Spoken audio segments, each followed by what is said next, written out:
മമ്മൂട്ടിയോ?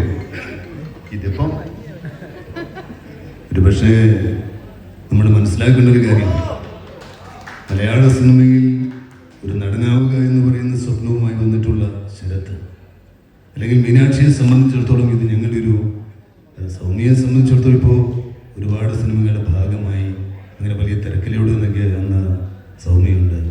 പിന്നെ ഇത് വിജയിക്കുക എന്ന് പറയുന്നത് ഒരുപക്ഷെ ആൻസൻ്റെയും സുനിലിൻ്റെയും മാത്രമല്ല, എല്ലാവരുടെയും ഒരു വലിയ സ്വപ്നമാണ്. ജൂലിയസ് ജാനിക്ക് നിങ്ങൾ എല്ലാവിധ സപ്പോർട്ടുകളും പ്രാർത്ഥനയും ഉണ്ടാവുമെന്ന് പ്രാർത്ഥിക്കുന്നു. നന്ദി, നമസ്കാരം.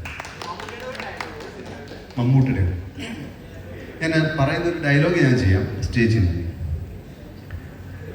ഭാര്യാഭർത്തൃബന്ധം എന്ന് പറയുന്നത് വളരെ പവിത്രമായൊരു ബന്ധമാണെന്ന് വിശ്വസിക്കുന്ന ആളാണ് ഞാൻ. ഭാര്യ എന്ന് പറഞ്ഞാൽ രക്തബന്ധമല്ല. അച്ഛൻ, അമ്മ, ഏട്ടൻ, ഏടത്തി, വല്യച്ഛൻ, വല്യമ്മ എന്നൊക്കെ പറയുന്ന രക്തബന്ധമാണ്. പക്ഷെ നമ്മൾ മനസ്സിലാക്കേണ്ട ഒരു കാര്യം, രക്തബന്ധമല്ലാത്ത ഈ ബന്ധത്തിൽ നിന്നാണ് ബാക്കിയുള്ള എല്ലാ ബന്ധങ്ങളും ഉണ്ടാകുന്നത്. അതുകൊണ്ട് തന്നെ വളരെ